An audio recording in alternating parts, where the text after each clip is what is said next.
Welcome back to Just Chattin'. And this is the series of videos we do on, I don't like that. I like that a little better.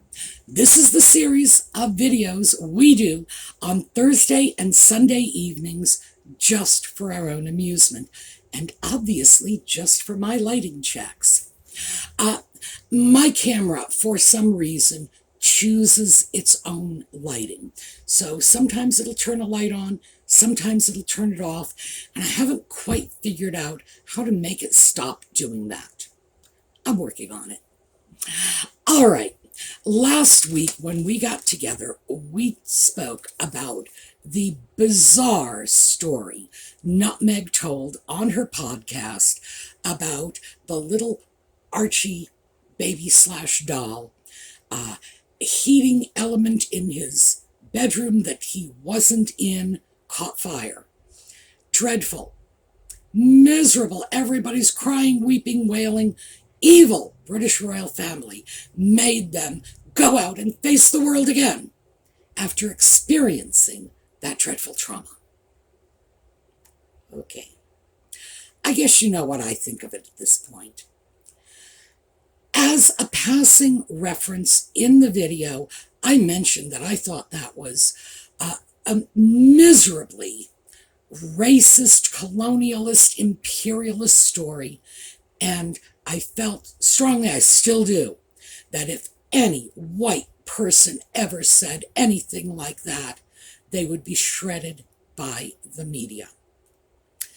Well, it turns out that the South Africans are calling her on it, and I thought we would talk about this because that story is just so nasty, so racist, so imperialist. You have to peel it like an onion. It's like on every level. It is just slamming the people of South Africa. And I have no idea what she has against them. But it's got to be something, because boy, did she let loose on them. So, when we come back, we're going to see if we can unpeel this smelly old onion.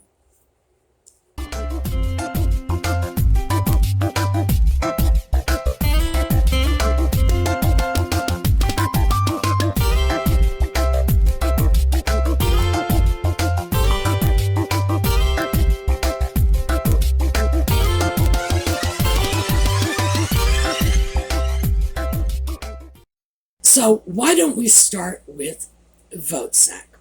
That's a term you are going to see and hear from South Africa when dealing with this story in the media, on social media. Oh yeah. So let's talk about that for a moment. It is a South African term that basically means, and I am putting a polite spin on this, please go far, far away, and please don't come back anytime soon. Now, this is just a quick digression, but I think it's an important one. A lot of you are probably thinking to yourself, gee, the word vote-sack doesn't sound particularly foreign to me. And that doesn't sound alien. Not like, here, let me share one with you. That was a little bit of a song called Patapata by Miriam Makeba, and it was popular in my youth. It's a favorite of mine, and that's Hausa, by the way, tends to be what we think of in terms of African languages. And yes, a language like Hausa is going to be very, very opaque to us. It is a click language, and that's what comes to our mind. Afrikaans, however, is not.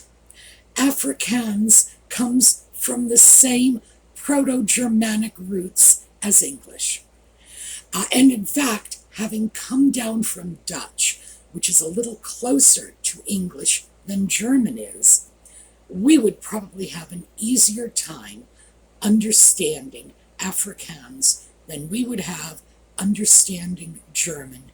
And you know how many German words we can pick out of a random sentence. So, The reason I feel that little digression is important is because the people of South Africa live very far away from us on another continent. They are another culture, but they are not dissimilar to ours. They are, in many ways, our cousins linguistically. They are our cousins culturally. When Nutmeg tells these horrid stories about South Africa, she does so knowing that we do not have enough of a knowledge base on our own to dismiss the stories as sheer nonsense. She knows that. So let's talk about how she manipulated us. And we're going to stick with my favorite, how she manipulated us linguistically. When she started off her foolish little tale, and frankly, I don't believe that the events took place at all. If they did, I believe it was far different than they were portrayed. It's possible a heater smoked a little. Please. Do I believe a heater caught fire and they had no smoke detectors and everybody's running around with extinguishers? No. The only part of the story I do believe is that they probably did all run around screaming like lunatics. But then again, I believe they're lunatics going into it. So, yeah, a smoking heater, an icicle falling from the roof, a bad hair day. They're going to run around squawking like chickens because they're crazy. So, back to South Africa. They got dropped off at a housing unit. That's how she starts her story. So let's talk about the term she chose, housing unit. This is a term, by the way, I believe was chosen with care.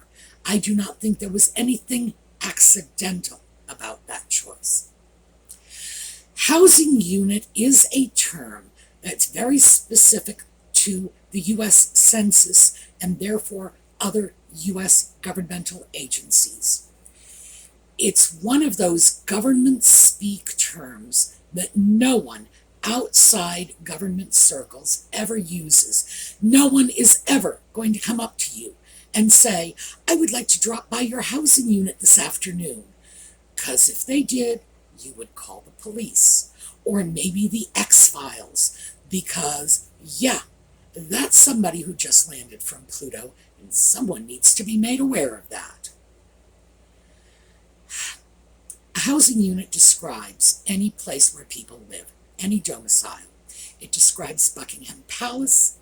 It describes the yurt that the hippie couple down the street are living with in their grandmother's backyard. Okay? Anything is a housing unit. However, because of the governmental association with that particular term, and because we tend to associate that term as part of a four-word phrase, and that's four-word, not forward. And that four-word phrase is low-income housing unit. We get that from government speak. When I was a social worker, that was a term I used to use all the time.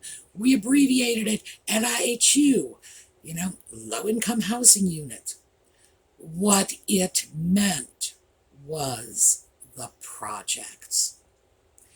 And we still have a carryover just in the words. Housing unit, housing project. I think she chose that word very carefully and just let us fill in the blanks and do all the spin for her. Just save her the trouble. And then she can just say, well, technically it doesn't mean that. Yeah, right. So let's talk about housing projects. And the reason we have to do that is not everybody has the same definition we do. And there are those who look at a housing project in a totally different context. Great Britain has council housing. And if you look up the definition of council housing, you'll find that it lines up very closely to the definition of U.S. housing projects. But are they the same? Not even close. Not even close. The UK developed public subsidized housing over 100 years ago in order to deal with a housing shortage. They had people, they didn't have enough homes to put them in. So that was why they began the council housing. What we did here was we began developing housing projects as a means of providing housing for the lowest income among our population. Today, 1 in 6 Britons lives in council housing, and I've seen pictures of them, and in fact, if you go on YouTube and just type in council housing, you can see some amazing videos about what people have done with their council housing. And I've watched some of those, so I know they are terrific. It's a fun way to spend half an hour. So 1 in 6 Britons, right? In the US, 1 in 100. It's 1% of our population is in subsidized housing, whereas 17% of their population is. It's very, very different. For us, it is the poorest of the poor. For them, it is 1/6 of their population. That's simple. So I say this because for our British friends, I think it's important that you understand what she was trying to convey. She was not trying to convey that they dropped her off at a nice, comfortable little council house in a cute little British village. What she was saying is they dumped her off in Compton. That simple. So let's take a look at where she was staying as opposed to where she was implying she was staying. So the image on the left is the mansion they were housed in South Africa. The image on the right is a random housing project. I have no idea where it's from, but I do have to say that as a social worker and having visited many, many housing projects over the years, it looks pretty typical to me. So I chose it on that basis.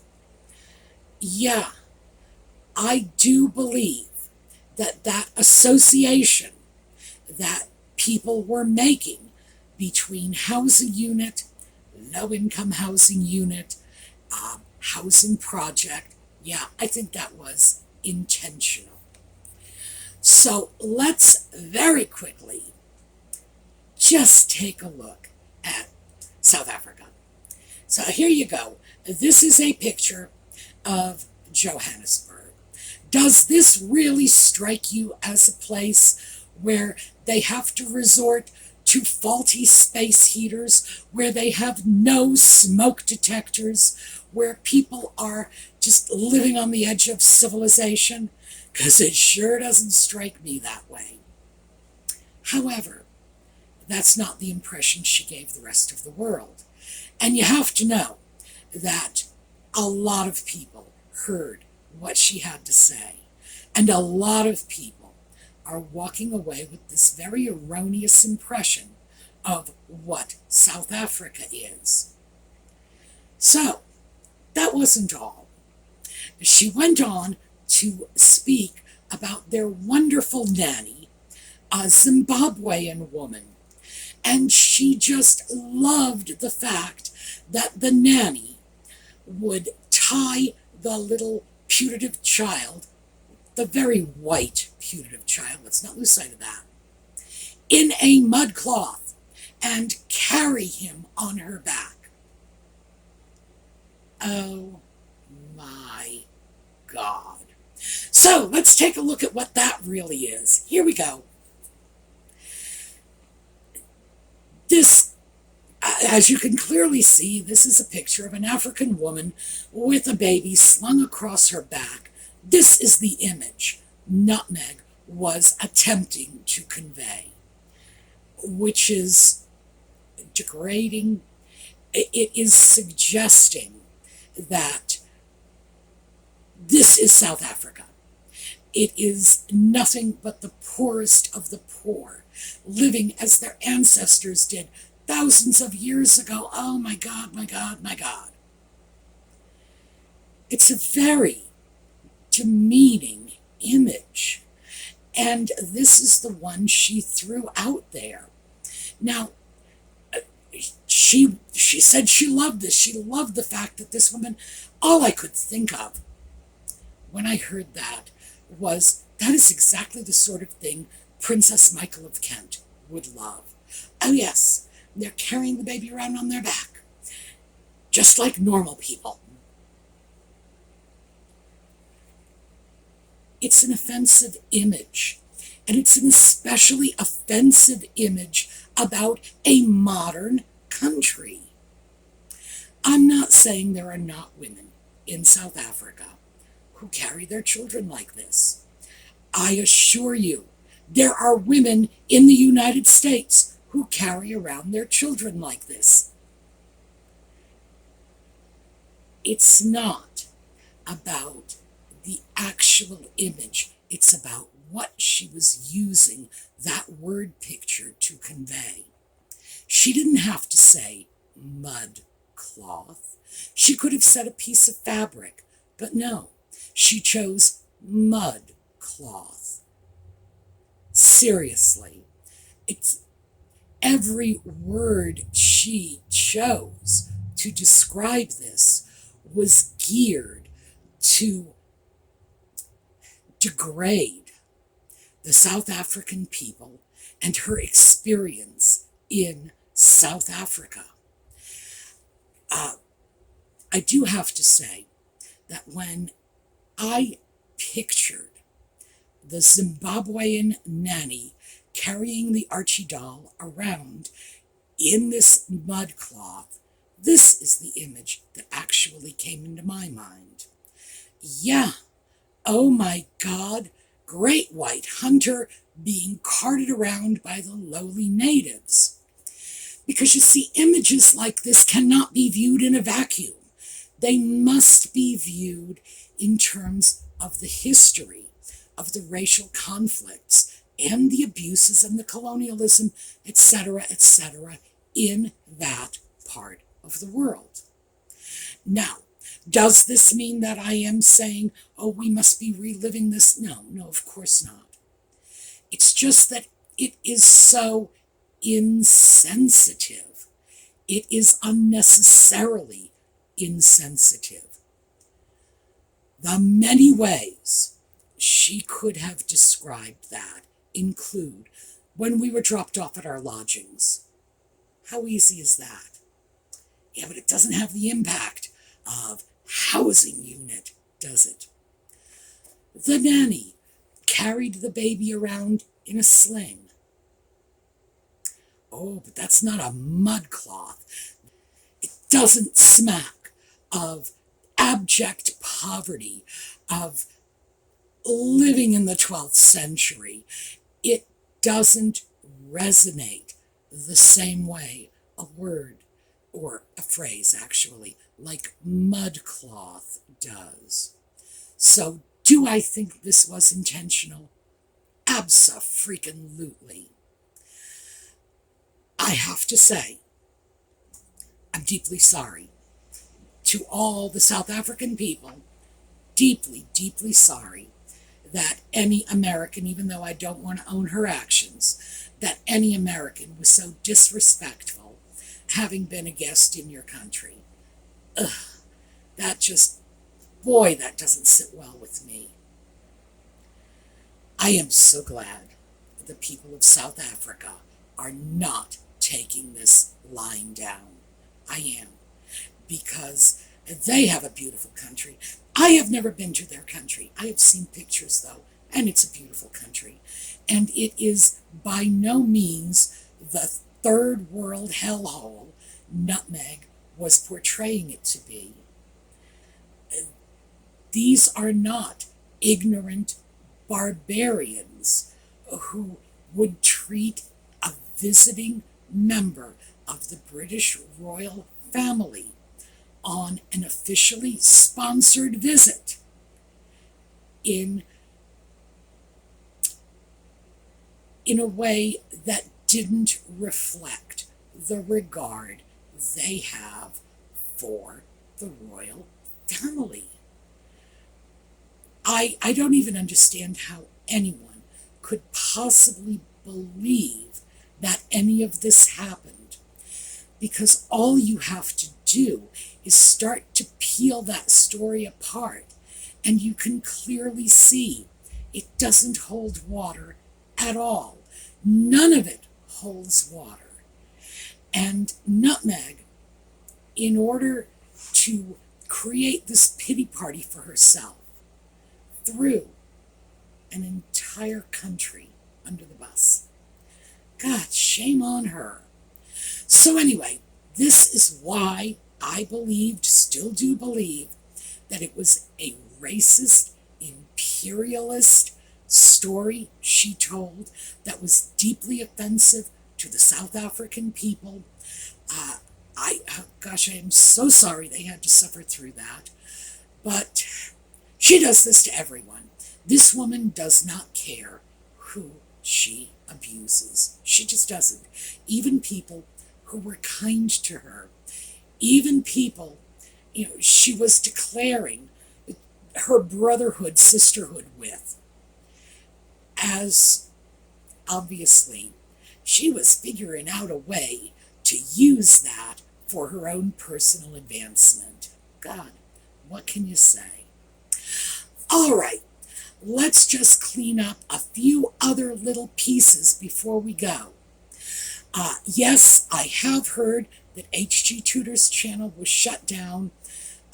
Copyright violations, I suspect, over his reading of Revenge. If he removes the videos, they will probably let him come back. Who knows? I really do not know. That's all in the future, and that's all dependent on other people's actions. But I did want to make you aware of the fact that, yeah, it has happened. Does it appear to be permanent and absolute? No, I don't think so. I do think this is something that, if he chooses, he can negotiate his way through with YouTube. All right, that is what I have for you today. I look forward to seeing you on Thursday, and Nutmeg's not going to be quiet. We're going to have a lot more to talk about next week. All right, now, on a somber note, let me just say, ordinarily I do my slideshows at the end to give us something cheery to go out on. But as we are coming up on the anniversary of Diana's death, I thought we'd just take a look at a Diana slideshow, just as a tribute, not because we need to dwell on the sadness, but as a celebration of her life. So, enjoy and have a terrific day.